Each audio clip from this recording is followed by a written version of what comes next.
नमस्कार, मैं हूं कनुप्रिया सत्तन और आप देख रहे हैं खबर 100 न्यूज।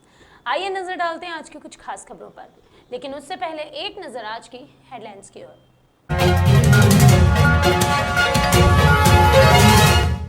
देवास में अनावरण की राह देख रही अटल जी की प्रतिमा, कुछ अज्ञात तत्वों ने किया प्रतिमा का अनावरण, राजनीतिक गलियारों में मची हलचल। मध्य प्रदेश कर्मचारी मंच करेगा जंगी प्रदर्शन, लंबित मांगों को लेकर सरकार से नाराज है कर्मचारी मंच, सूत्रीय मांगों को लेकर कर रहे हैं प्रदर्शन। और इंदौर में एएसपी ने दशहरा मैदान का किया दौरा, रावण दहन के कार्यक्रम की व्यवस्थाओं का लिया जायजा, एहतियात बरतने के दिए निर्देश।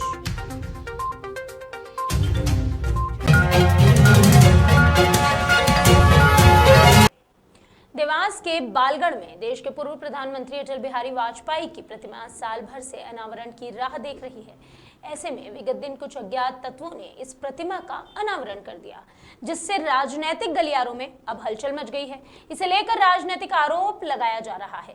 दरअसल विडंबना यह है कि भाजपा के स्थानीय अंतरकलह के चलते देवास में राजनीति के अजय अमर नायक अटल जी की प्रतिमा का अनावरण नहीं हो पा रहा है। इस संबंध में जब हमारे जिला संवाददाता धीरज सेन ने भाजपा जिला अध्यक्ष राजीव खंडेलवाल से फोन पर चर्चा की, तो उनका कहना था कि अभी उपचुनाव के चलते आचार संहिता लागू है, आचार संहिता हटते ही अटल जी की प्रतिमा का अनावरण कर दिया जाएगा।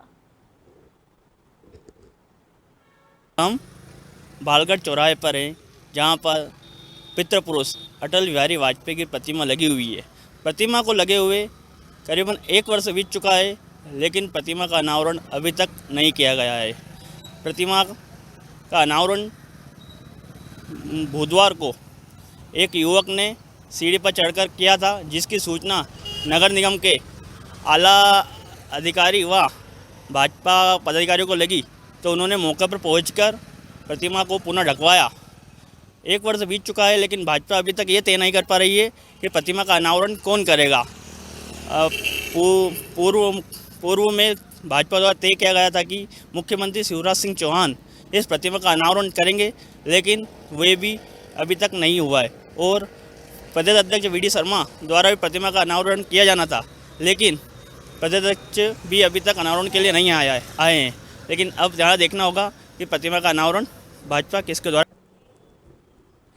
बदनावर के तिलगारा में अति प्राचीन मां महिषासुर मर्दनी का मंदिर है। हाल ही में नवरात्रि उत्सव समिति ने मां को पहली बार 56 भोग लगाया। गांव में इस तरह का पहली बार आयोजन होने से ग्रामीणों में भारी उत्साह देखा गया। समिति के सदस्यों के अनुसार ये साल छोटा सा प्रयास था जो सफल हुआ है। आने वाले समय में इस आयोजन को और बड़े पैमाने पर जरूर किया जाएगा।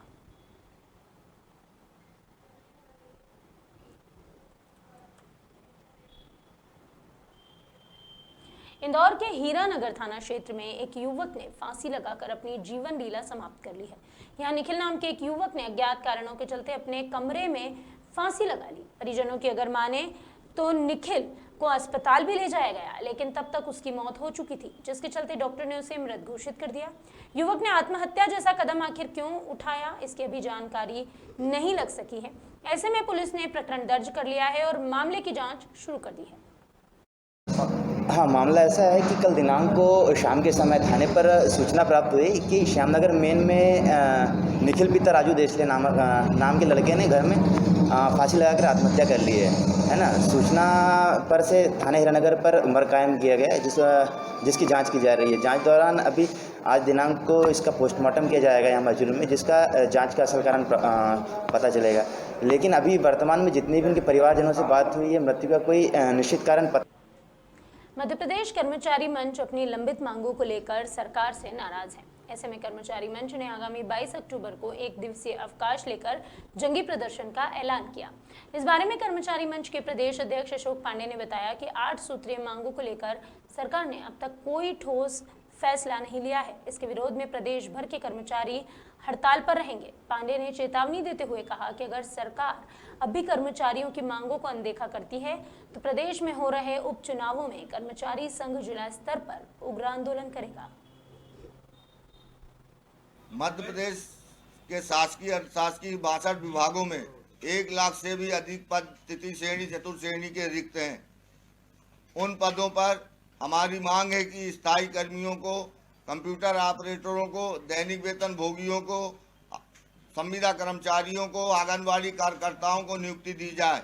लेकिन सरकार उन रिक्त पदों पर सीधी भर्ती करने का निर्णय लिया है, जिसका हम विरोध कर रहे हैं और 11 सितंबर से चरणबद्ध आंदोलन कर रहे हैं। 11 सितंबर से 19 सितंबर तक हमने पोस्ट कार्ड अभियान व्हाट्सएप, फेसबुक, इंस्टाग्राम के माध्यम से 50,000 संदेश मुख्यमंत्री को मांगों के संबंध में भेजे हैं। आगामी दशहरे पर्व को देखते हुए गुरुवार को इंदौर में एडिशनल एसपी प्रशांत चौबे ने दशहरा मैदान का दौरा किया। एएसपी प्रशांत चौबे के अनुसार शहर में कोरोना संक्रमण का असर कम हुआ है, लेकिन हमें सावधानी बरतना है और कोविड नियमों का पालन करना है। ऐसे में सभी आयोजकों की बैठक ली गई है और उन्हें एहतियात बरतने के निर्देश भी दिए गए हैं।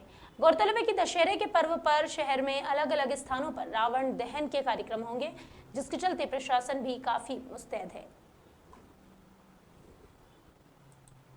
निश्चित तौर पर जैसा कि आपने कहा, कोविड की गाइडलाइन में जो शासन ने जो लिमिटेशंस रखी हैं उनका 100% पालन कराया जाए, इसको लेकर हम लोगों ने आयोजकों के साथ बैठक करी है और लगातार इनको पूरा निर्देशित किया है। इन्होंने भी अपना प्लान इसको इसके हिसाब से बनाया है।